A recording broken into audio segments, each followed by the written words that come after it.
We might want to prepare to be disillusioned with our illusion. This Barry Phelps with 10-minute tour, day 1 of the Torah portion, Beshalach.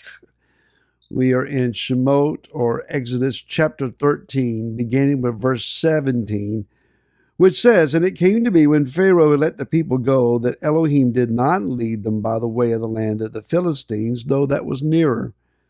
For Elohim said, lest the people regret when they see fighting and return to Mitzrayim. So Elohim led the people around by the way of the wilderness of the Sea of Reeds, and the children of Israel went up in fives," important word there, fives, "from the land of Mitzrayim." 10 battles have been fought. Moshe has walked into the throne room of Pharaoh, declared Yah's war against him. Battles ensued, and though Pharaoh refused to admit it, he lost all 10 battles, the last of which resulted in the death of the firstborn throughout the land of the Mitzrites and even of their herds and flocks. Pharaoh's own son is now dead. Numbers 33 has a verse in it that describes how that when Israel went out, marching in formation, banners and singing and rejoicing, the Mitzrites were burying their dead. What an incredible scene. And so Israel is victorious. We win. We're free. We're walking out. But it says here that Pharaoh had let the people go. The word there is shalach, which we get our Torah portion title from. And the idea is to not only let someone go or send away or dismiss, it also can mean cast out. And the question might be asked, if it was clear that Pharaoh and his people had lost the war, why leave? We won. Why should we go anywhere? We won this war. Things will be different now. Let's just stay.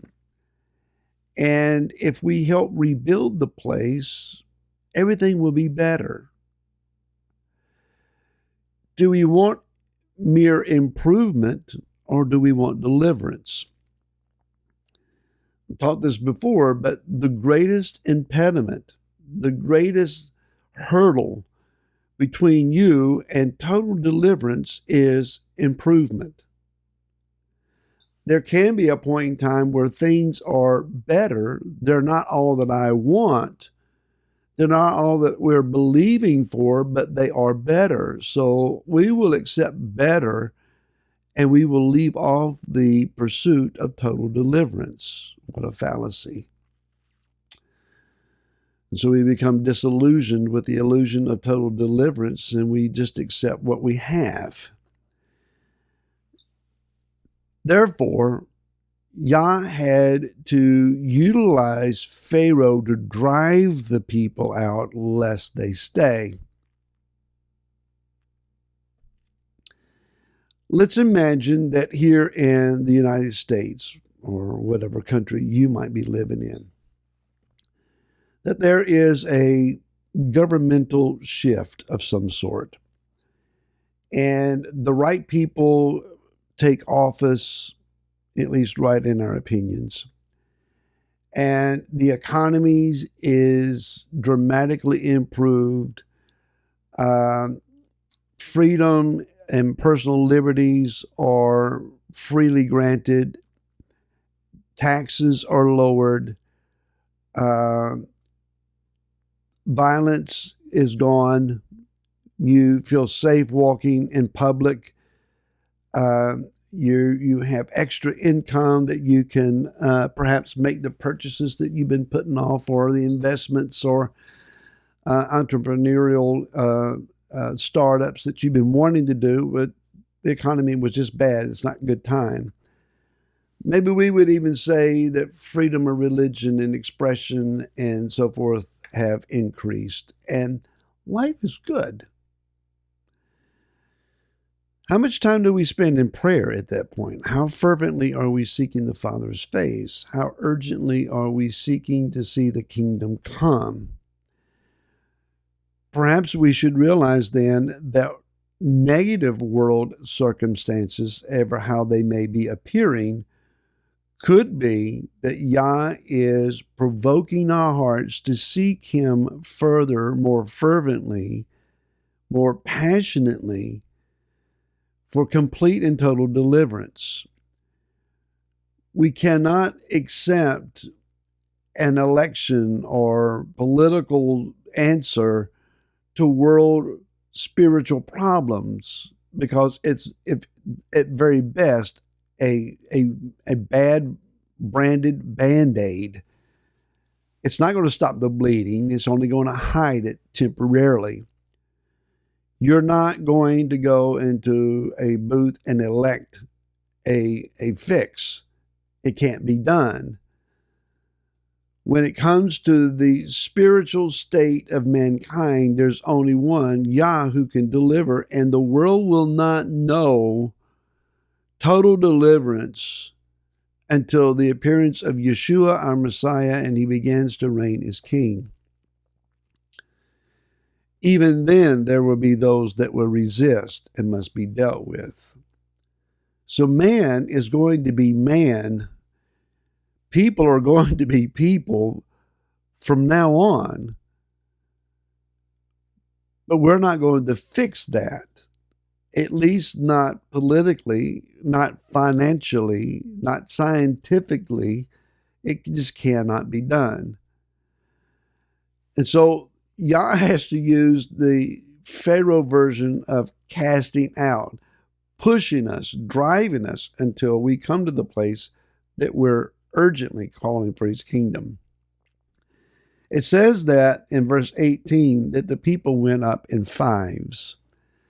It's an interesting word here. It is the word chamush, which is very similar to the word chamesh, or five, or chamesh is five. And so it gives the idea that they went up in rank and file like a military formation. Maybe it's the idea that, in their estimation at least, they were armed and ready for battle. I love history, the American history, the Civil War era of history. And I remember reading in many instances that there was this fascination with war, that young men on both sides were anxious to run down, sign up, and get their uniform. They wanted to impress the young ladies with their military dress, and they would smile and wave as they marched out in rank and file, their new weapons in their hands, and they had this fanciful idea, we're going to go into this one battle, and we're going to whip them other boys so bad, the war will be over in just a battle or two. They had no idea of the horror that was in store for them for the next several years, 4 or 5 years. That has been repeated over and over again throughout history, where the gallantry and the mystique of being in military formation in uniforms, bright and shining and colorful. It's impressive. We look at other militaries across the world, and they do their goose steps, and they've got their colorful uniforms, and their parade takes place, and all of the leaders of the country are saluting.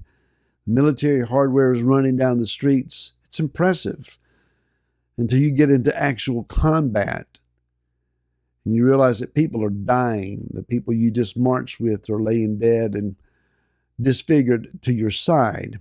You're wondering, will you live yourself?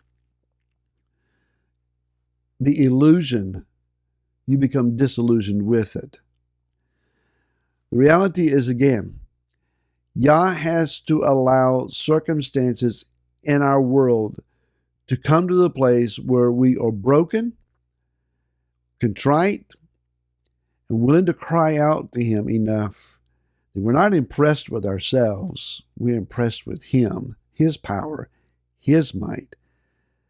Father, we pray again today, your kingdom come, your will be done on earth as it is in heaven.